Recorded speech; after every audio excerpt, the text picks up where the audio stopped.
Chaque année, 310 000 tonnes de bouteilles plastiques PET sont produites en France. Hélas, seul un peu plus de la moitié est recyclée. La diminution des matières premières, la demande croissante de produits green, les évolutions de la réglementation et l'attente croissante des industriels font du recyclé un produit de plus en plus sollicité. Moi, c'est Pete, la bouteille de PET. Aujourd'hui, je vais vous faire visiter le process de valorisation de Suez. On est parti! Je commence mon aventure par le très select kiosque Reco. Contrôle laser dès l'entrée. Seuls le PET, le PEHD et le PPI sont acceptés. Mes propriétaires reçoivent une récompense pour m'avoir amené ici. J'espère que cela encouragera les consommateurs à trier plus. Les bouteilles du kiosque et les bouteilles déposées dans les poubelles jaunes sont envoyées au centre de tri. La première phase de tri consiste à éjecter les papiers et les canettes. Seuls les plastiques continuent l'aventure.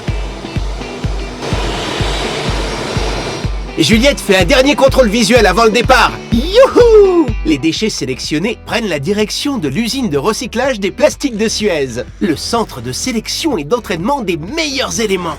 La sélection y est encore plus drastique. Pour être recyclé, il faut être au top niveau. On doit y passer de nombreuses épreuves. Déjà, le cardio. Ceux qui sont hors jeu sont soufflés vers le bas, nous les PET vers le haut. Le concours d'apnée. Les bouchons PEHD flottent, les PET plongent. Et voilà le résultat. Mais ce n'est encore pas suffisant pour Suez. Cette machine élimine les ultimes imperfections. On ne garde que le meilleur. Et pour finir, contrôle qualité. Ici, chaque lot est noté. Notre lot est pur à 99,996%. Toutes ces informations se retrouvent sur cette fiche. Elle nous suivra durant tout notre périple. Traçabilité oblige. Et maintenant, c'est l'expédition chez un industriel du plastique. La matière produite par Suez est maintenant polycondensée afin d'être utilisée dans l'industrie agroalimentaire. Regardez-moi ce film plastique, brillant, translucide. Vous voyez la différence avec un produit issu de la matière vierge pétrole? Et voilà le travail. Coveris est un des principaux fournisseurs mondiaux d'emballage en plastique rigide et flexible. Le site de Coveris Rigide, situé à Souston, dans les Landes, est spécialisé dans la production d'emballage en PET transparent. Depuis 2015, nous avons investi un module de polycondensation, aidé par la région Nouvelle-Aquitaine.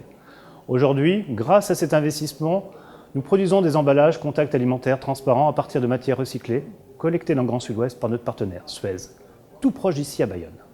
Et ce, en substitution de matières vierges issues fossiles. Chaque année, c'est 5000 tonnes d'équivalent pétrole qui sont préservées dans le cadre de l'économie circulaire. J'ai des collègues qui ont été valorisés en laine polaire et qui ont fait l'Everest. Un ami a même été transformé en plage arrière pour la voiture du maire. Et on termine souvent en emballage. J'emballe pas mal, faut dire. C'est fini. Je remercie toutes les équipes de Suez et les personnes qui trient en général. C'est grâce à vous que je sauve la planète tous les jours.